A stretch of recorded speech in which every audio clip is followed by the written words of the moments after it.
Friends, बोलिए जय श्री राम, जय हनुमान।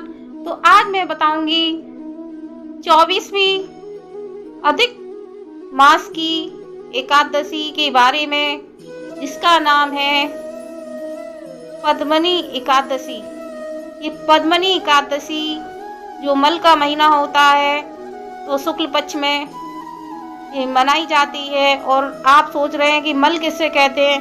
जो आप पाप करते हो, आपके शरीर का जो पाप होता है वो धुलता है, तो मल का महीना आता है। तो जब भी आप सुबह सुबह नहाते हो, स्नान करते हो, कार्तिक में भी नहाते हो, तो अपने मल को समाप्त करते हो, जो भी पाप करें उनको धोते हो। तो ये मल का महीना है। तो ऐसे ही जो राजा युधिष्ठिर थे तो वो श्री कृष्ण जी से बोले कि हे जनार्दन, मुझे ये बताइए कि ये एकादशी क्यों मनाई जाती है और इसका क्या नाम है और इसका महत्व किस प्रकार से आता है। तो आप कृपया करके मुझे सुनाइए अपनी वाणी से। तो श्री कृष्ण जी बोले कि हे राजन, इस एकादशी का नाम है पद्मनी एकादशी।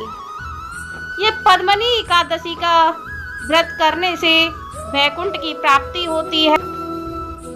पद्मनी एकादशी पूर्व काल में त्रेता युग में हृदय नामक राजा के वश में कृतवीर्य नाम का राजा महिष्मतीपुरी में राज्य करता था।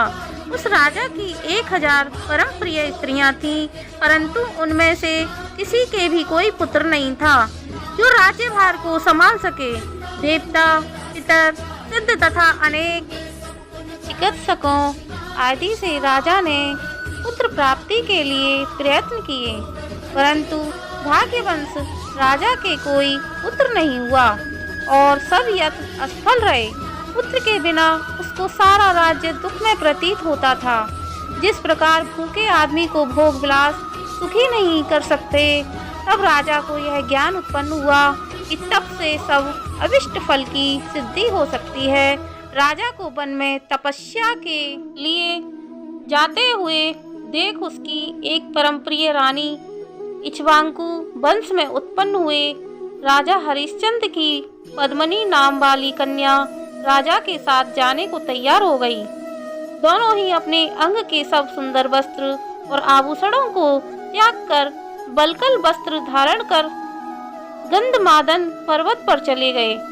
राजा ने उस पर्वत पर जाकर 10,000 वर्ष तक तप किया, परंतु फिर भी पुत्र की प्राप्ति नहीं हुई। तब उस पतिव्रता रानी पद्मनी ने अपने पति के शरीर में केवल चमड़ा और अस्थि मात्र शेष देखकर महासाध्वी अनुसुईया जी से नम्रता पूर्वक पूछा कि हे साध्वी, मेरे पति को तपस्या करते हुए 10,000 वर्ष बीत गए हैं, परंतु भगवान फिर भी किसी तरह से प्रसन्न नहीं हुए। तो आप कृपा करके कोई ऐसा व्रत बताइए जिससे भगवान मुझ पर प्रसन्न हो और मेरे चक्रवर्ती पुत्र उत्पन्न हो। उस कमल नैनी पद्मनी से अनुसुईया जी बोली कि हे सुंदरी, 12 मास से अधिक मलमास होता है, जो 32 मास पश्चात आता है। उसमें द्वादशी युक्त पद्मनी और परमा नाम की शुक्ल पक्ष और कृष्ण पक्ष की तो एकादशियाँ आती हैं। शुक्ल पक्ष की एकादशी का नाम पद्मनी है। तुम जागरण सहित उसका व्रत करो। इस व्रत के कारण पुत्र देने वाले भगवान तुम पर प्रसन्न होकर शीघ्र ही पुत्र देंगे। इसके पश्चात अनुसुईया जी ने रानी से व्रत की सब विधि कही। उसको सुनकर वह सुंदर रानी पद्मनी पुत्र प्राप्ति की इच्छा से इस व्रत को करने लगी। वह सदैव एकादशी को निराहार रहकर रात्रि भर जागरण करती। इस प्रकार व्रत के समाप्त होने पर भगवान विष्णु प्रसन्न होकर गरुड़ पर आरूढ़ होकर उसके पास आए और वर मांगने के लिए कहा। भगवान की सुंदर वाणी सुनकर उस पतिव्रता ने उनकी स्तुति करके विनय की कि महाराज, आप मेरे पति को वरदान दीजिए। तब भगवान बोले कि हे सुंदरी, मल मास के समान मुझको और दूसरा कोई मास प्रिय नहीं।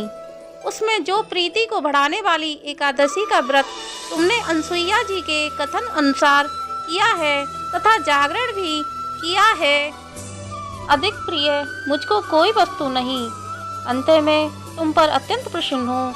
ऐसा कहकर संसार के दुखों को नाश करने वाले श्री विष्णु भगवान ने राजा से कहा, हे राजन, जिससे आपका मनोरथ सिद्ध हो वही वर मांगो, मैं अत्यंत प्रसन्न हूँ। तब राजा ने जिसको सब नमस्कार करें ऐसे विशाल भुजाओं वाले बलशाली पुत्र का वर मांगा और कहा कि हे प्रभु, यह पुत्र ऐसा हो कि आपके अतिरिक्त देवता, मनुष्य, नाग, दैत्य, राक्षस आदि किसी से न मरे।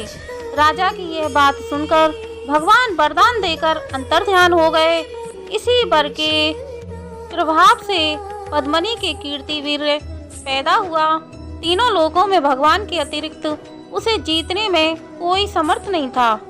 तब यदि 10 कंदर रावण कीर्ति वीर्य से पराजित हो गया तो कौन सी आश्चर्य की बात है, क्योंकि महाबली कीर्ति वीर्य देवताओं के भी देवता भगवान विष्णु के वर से जन्मे हैं। इतना कह कुलसत्य मुनि अपने आश्रम को चले गए। श्री कृष्ण जी कहने लगे कि हे अनद, जो मल मास की एकादशी का महात्म तुमने पूछा था सो सब मैंने तुमसे कहा। जिन पुरुषों ने मल मास शुक्ल पक्ष की एकादशी का व्रत किया है, जो इस संपूर्ण कथा को पढ़ते या सुनते हैं, वे भी यश के भागी होकर विष्णु लोक को प्राप्त होते हैं। तो पद्मनी महात्म समाप्त। बोलिए जय श्री राम, जय हनुमान।